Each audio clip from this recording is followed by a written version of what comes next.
Saksikan Tuhan, Tuhan minta buktinya. Tunjukkan, saksikan, Tuhan minta buktinya. Rukun satu sama lain, rukun cinta satu sama lain, itulah maunya Tuhan. Rendah hati, rendah sama-sama, itulah maunya Tuhan. Tunjukkan, oh tunjukkan, amin. Saksikan, Tuhan minta buktinya. Tunjukkan, saksikan, Tuhan minta buktinya. Sekali lagi, rukun cinta satu sama lain, itulah maunya Tuhan. Rendah hati, serta ramah-tamah, itulah maunya Tuhan. Tunjukkan, saksikan, Tuhan minta buktinya. Tunjukkan, saksikan, Tuhan minta buktinya. Yang dengan pujian yang lain.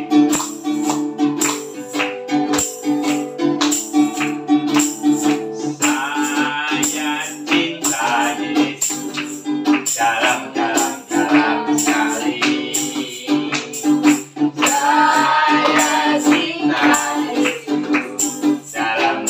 dalam sekali. Saya cinta Yesus dalam sekali. Cintaku dalam sekali.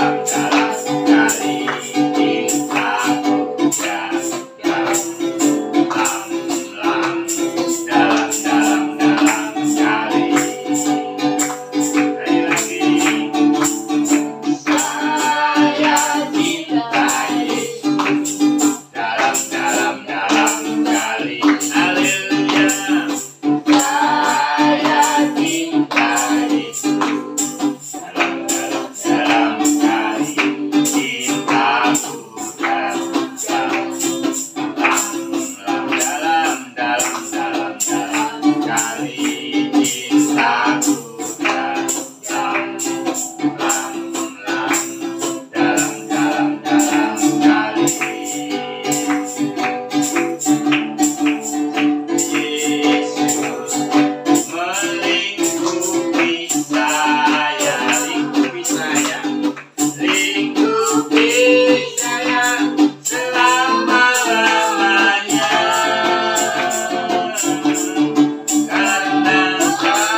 Bapa, Bapa, ini aku anakmu, layakkanlah seluruh hidupku.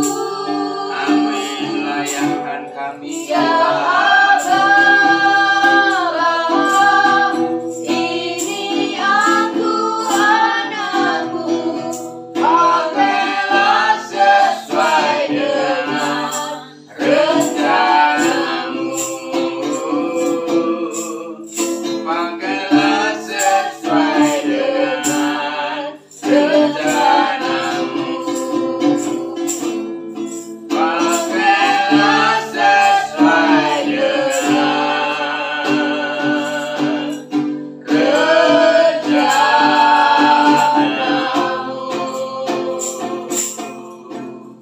Nanti sembara berdoa firman Tuhan. Terpuji nama Tuhan, kami boleh mengucap syukur pada malam hari ini Tuhan. Kami boleh berkumpul tempat ini Tuhan. Kami baru saja memuji dan besarkan nama Engkau Tuhan. Kiranya puji-pujian kami boleh menjadi perkenanan daripada Engkau Bapa. Terlebih Tuhan, sebentar kami akan menyambut akan kebenaran firman-Mu Tuhan. Biar Engkau memberikan kurapan Tuhan hamba-Mu yang akan menyampaikan akan kebenaran firman-Mu.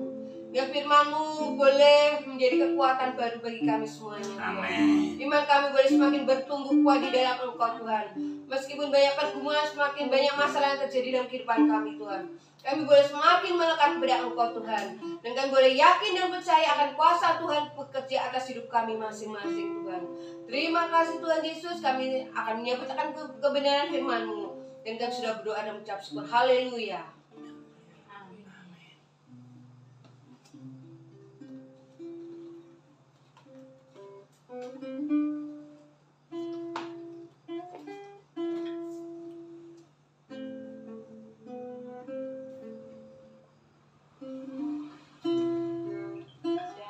Shalom. Yang dikasihi Tuhan.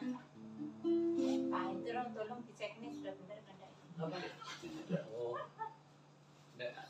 Pak Hendro betul ya? Pak Chandra. Pak Chandra.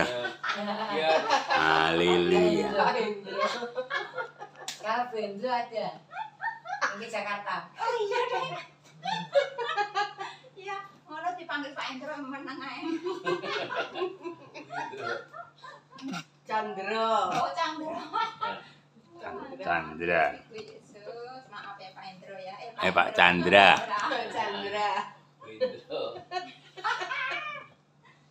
Besok ngirim gudangan.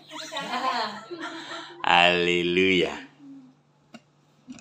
Kita mau apa bahas firman yang kemarin minggu di sudah bawa warta ya. Ada di mobil ini. Kemarin minggu yang dikupas oleh Pak Gembala Pak Ari yaitu dari Ibrani 7 ayat yang ke-25. Ibrani 7:25. Temanya yaitu Yesus imam besar yang sempurna. Amin. Ibrani 7 ayat yang ke-25. Yesus imam besar yang sempurna. Kita baca bersama-sama, saya tunggu sampai semua menemukannya sehingga setiap kita bisa membaca secara bersama-sama. Ibrani 7 ayat yang ke-25. Kita baca bersama-sama 2, 3. Karena itu, Ia sanggup juga menyelamatkan dengan sempurna semua orang yang telah Dia datang kepada Allah, sebab Ia hidup senantiasa untuk menjadi pengantara mereka. Amin. Amin. Imam besar yang sempurna. Tugas seorang imam yaitu kita tahu apa Bapak Ibu Saudara. Tugas seorang imam menjadi apa? Menjadi pemimpin, itu yang pertama. Dan yang kedua, tugas seorang imam yaitu menjadi pengantara antara manusia dengan Allah. Itu tugas imam. Menjadi pemimpin itu yang pertama, yang kedua menjadi pengantara manusia dengan Allah. Yesus imam yang sempurna. Yang pertama, imam besar yang terpuji dan teruji. Ya, dikatakan di sini tadi, karena itu yaitu Yesus. Karena itu Yesus sanggup juga menyelamatkan dengan sempurna semua orang yang oleh Dia datang kepada Allah, sebab yaitu Yesus hidup senantiasa untuk menjadi pengantara saudara dan saya. Amin. Imam yang teruji dan teruji. Imam-imam yang lain tidak ada yang sempurna. Makanya ketika imam itu kenapa dikatakan imam-imam yang lain di luar sana atau di perjanjian lama itu tidak sempurna? Karena setiap kali mereka itu mau masuk ke ruang Maha Kudus, dia harus membereskan dulu. Beres-beres dulu. Apa yang dibereskan? Yaitu dosa-dosanya. Baru buat umatnya. Bukan cuma itu. Ketika imam itu masuk ke ruang Maha Kudus itu harus membawa yang namanya korban. Itu dilakukan setiap tahun demi tahun. Makanya dikatakan cuma Yesus imam besar yang sempurna. Jadi imam-imam yang lain tidak ada yang sempurna. Makanya imam itu ketika masuk ke ruang Maha Kudus, kakinya itu dipakein seperti apa ya? Kelintingan itu loh, kelintingan. Tujuannya untuk apa, Bu? Tujuannya untuk apa dipakein kelintingan supaya orang yang di luar yang menunggu imam lagi berdoa itu mengetahui imam yang di dalam itu dalam keadaan masih hidup atau sudah mati. Pakai kelintingan Kadang kan ada imam kok lama banget di dalam itu, mungkin ketemu malaikat, Tuhan sedang memberi pesan sesuatu sehingga lama. Tapi yang di luar ini sudah gundah. Ini kenapa imam ini kok lama banget di dalam jangan-jangan mati. Kenapa? Karena imam yang masuk ke ruang Maha Kudus tidak ada jaminan. Tidak ada jaminan bahwa imam itu kudus, suci, dan pasti selamat. Selamat apa dalam arti tidak mati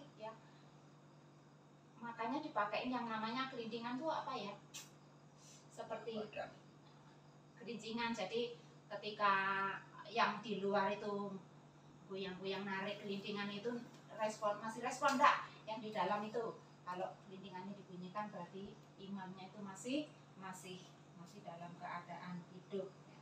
Apakah imam itu masih hidup atau sudah mati? Caranya tadi itu dengan menggerak-gerakkan kelintingan itu, dan itu dilakukan oleh imam setiap tahun sekali. Kenapa demikian? Karena tidak ada satu orang pun yang sempurna, sekalipun itu seorang imam. Tetapi Yesus menjadi pengantara saudara dan saya. Wow, luar biasa Yesus menjadi pengantara setiap kita. Pengorbanannya di atas kayu salib membuat setiap saudara dan saya bisa masuk, katakan bisa masuk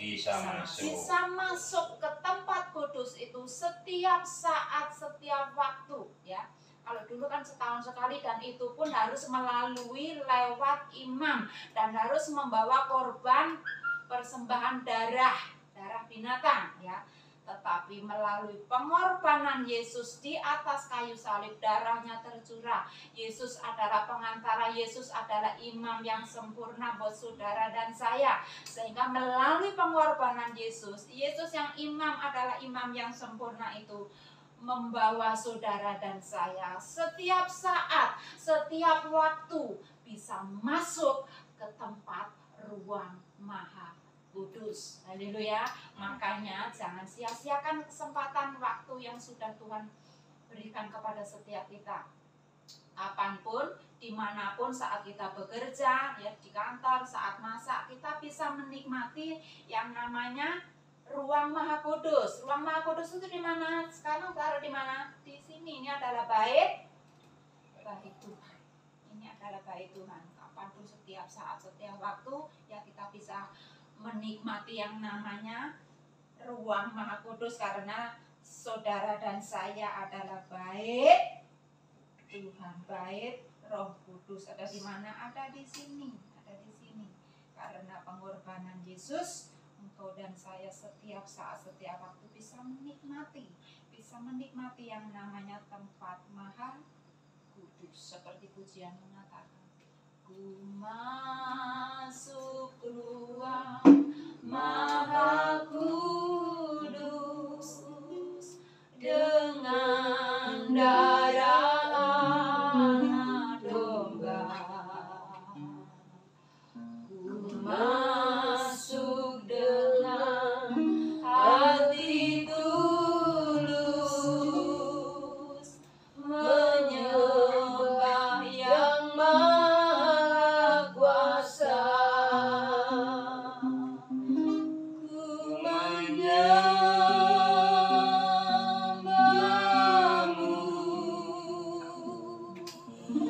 ku sembahmu,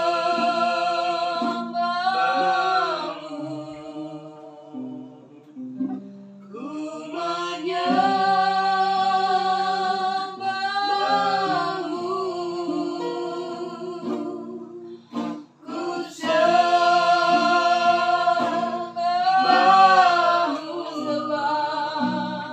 sebab namamu kudus, kudus Tuhan. Sebab namamu kudus, kudus Tuhan. Saudara dan saya sudah dilayakkan. Makanya Amin. ketika kita berdoa secara pribadi atau berdoa secara korporat seperti ini, kita dengan penuh percaya, Tuhan, Engkau sudah melayakkan kami, Amin. Tuhan. Aku sudah dilayakkan, Tuhan, untuk masuk, untuk menikmati ke tempat kudus-Mu, kekudusan, keintiman bersama dengan Engkau, ya. Kita semua sudah dilayakkan oleh pengorbanan Yesus, sehingga setiap saat, setiap waktu kita bisa menikmati hadirat Tuhan, bisa menikmati ruang kudus itu. Haleluya. Imam besar yang sempurna siapa namanya? Yesus. Seperti lagu yang sebelum firman tadi, banyak orang itu menyetip di setiap bagian yang belakang itu loh. Kenapa? Aku enggak mau, aku masa badai dalam hidupku silih berganti, aku mau tetap cinta Yesus. Ya memang seperti itu firman-Nya. Tuhan izinkan seperti itu, badai satu sudah selesai, Tuhan gantikan. Sudah menunggu badai yang lain untuk apa? Supaya iman anak-anak Tuhan kuat, kokoh, ya. Kalau enggak ada badai, ya biasa-biasa saja, ya. Biasa-biasa, karena enggak ada tantangan. Kenapa Tuhan izinkan badai? Bahkan mentok banget, Tuhan, aku enggak tahu, Tuhan, ya. Bahkan banyak anak-anak Tuhan sudah mentok, sudah enggak bisa buat apa-apa, masih ngeyel, golek dalan dewe karpe dewe, ya. Kenapa? Tuhan sering izinkan dalam keadaan mepet banget, supaya Bapak Ibu Saudara, supaya setiap kita percaya, ya, pengorbanan Yesus di atas kayu salib. Yesus imam yang sempurna, imam yang ajaib buat saudara dan saya, sudah melayakkan. Jadi ketika berdoa, Tuhan tolong layakkan aku. Diubah, Tuhan, Engkau sudah melayakkan aku. Amin. Engkau sudah melayakkan pengorbananmu di atas kayu salib. Aku sudah dilayakkan. Haleluya. Tapi jangan ragu-ragu lagi. Pengorbanannya itu kita nikmati, kita dengan lantang, kita dengan penuh keberanian, ya. Aku sudah dilayakkan untuk masuk ke ruang Maha Kudus, menikmati keintiman dengan Engkau. Haleluya, amin, ya. Makanya ketika jangan anti dengan lagu ini. Ku mau cinta Yesus selamanya. Ku mau cinta Yesus selamanya. Meskipun badai silih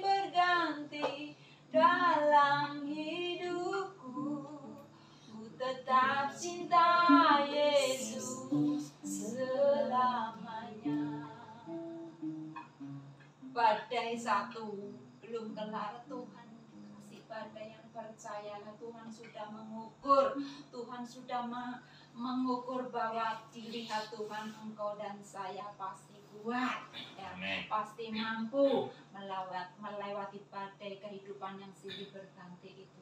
Tuhan sudah menyediakan kemenangan di depan kita, karena bukan kuat gagah kita, tetapi roh Tuhan yang memberi kemampuan buat setiap kita. Amin. Imam besar yang terpuji dan teruji, siapa namanya? Yesus Kristus. Yesus Kristus yang mempersembahkan darahnya yang mahal, darah tanpa cacat, tanpa noda. Kalau imam lain pakai darah binatang, hal itu dilakukan Yesus satu kali dan untuk selama-lamanya ya, bukan setiap tahun, tetapi hal itu dilakukan satu kali dan untuk selama-lamanya. Kita baca 1 Petrus 1 ayat yang ke-19. Tuhan Yesus melakukan satu kali dan untuk selama-lamanya. 1 Petrus 1 ayat yang ke-19. Kita baca bersama-sama, 2, 3. Melainkan dengan darah yang mahal, yaitu darah Kristus, yang sama seperti darah anak domba yang tak bernoda dan tak bercacat. Darah Yesus adalah darah yang mahal, yaitu darah Kristus, darah yang seperti darah anak domba yang tidak bernoda dan tak bercacat. Ya, 1 Petrus yang barusan kita baca ya. Tuhan Yesus melakukan hal itu. Apakah seperti yang di luar sana setiap tahun mereka seperti memperingati yang ini dosaku diulang dan diulang, tetapi Yesus sekali dilakukan sekali di atas kayu salib untuk selama-lamanya. Haleluya. Amin. Ya.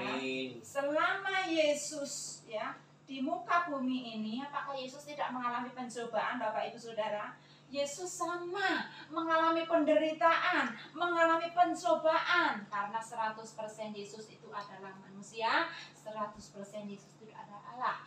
Makanya Yesus pun ya mengalami juga penderitaan, pencobaan yang kita alami juga. Namun Yesus tetap menaati di tengah melewati pencobaan, di saat-saat melewati penderitaan itu, Yesus tetap menaati dan melakukan kehendak Bapaknya, bahkan sampai mati di kayu salib. Amin. Ya.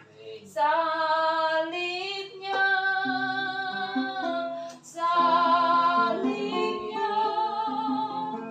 teramat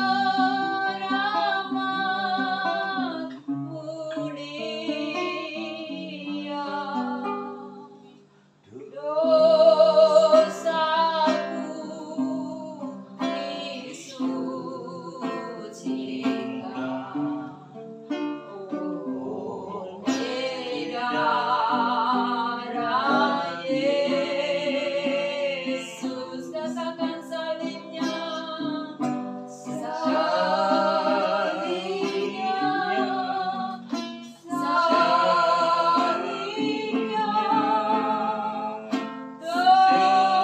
teramat mulia,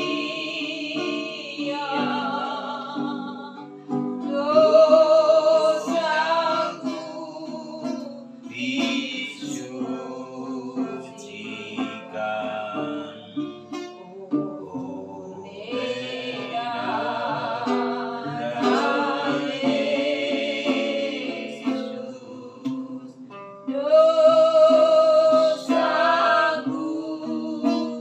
disucikan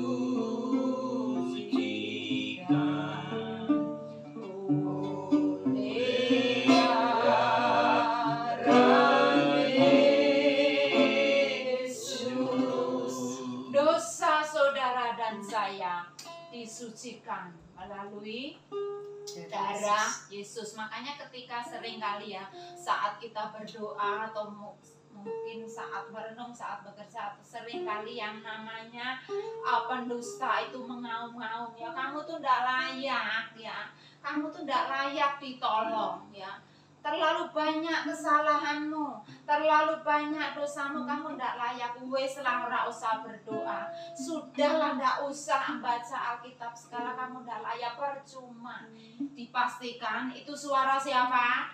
Suara iblis, supaya iman anak-anak Tuhan kendor, ngelogro, dan akibatnya apa? Murtad. Itu tujuan iblis. Tetapi ketika si pendusta itu mengaum-ngaum, kamu tidak layak, dosamu itu terlalu banyak, katakan, tutup mulutmu iblis, darah Yesus sudah memberi pengampunan kepadamu. Amin ya. Makanya ketika kita melakukan hal-hal yang di luar kontrol kita, mungkin perkataan kita merucut atau dan sebagainya, kita, Tuhan ampuni aku, Tuhan tadi perkataanku kok teledor, ampuni Tuhan, aku kok sempat jengkel sama temanku, ampuni Tuhan, kemarin aku kok sempat rasanya dendam dan sebagainya. Ketika Bapak Ibu Saudara datang kepada Tuhan minta ampun, percayalah Tuhan sudah memberikan apa? Pengampunan ya. Jadi ketika suara itu mengaum-ngaum ya, ketika suara itu mengingatkan, itu tuduhan supaya kita tidak bisa menikmati hadirat Tuhan, itu tujuannya. Makanya ketika kita sudah minta ampun, percayalah Tuhan sudah memberikan pengampunan, dan percayalah engkau dan saya sudah layak, sudah dilayakkan ya, sudah layak untuk menerima anugerah yang satu kepada anugerah yang lain. Salibnya itu teramat mulia, haleluya. Amin. Memberikan engkau dan saya bebas setiap saat, setiap waktu bisa masuk menikmati suatu keintiman dengan Tuhan. Kita baca sebentar Ibrani 7 ayat yang ke-22. Ibrani 7 ayat yang ke-22 kita baca. Ibrani 7 ayat 22 kita baca 23. Sudah ketemu? Ibrani 7 ayat yang ke-22. Yesus itu adalah jaminan yang menjamin ya. Dia menjadi jaminan kehidupan saudara dan saya. Siapa yang menjamin saudara? Yesus.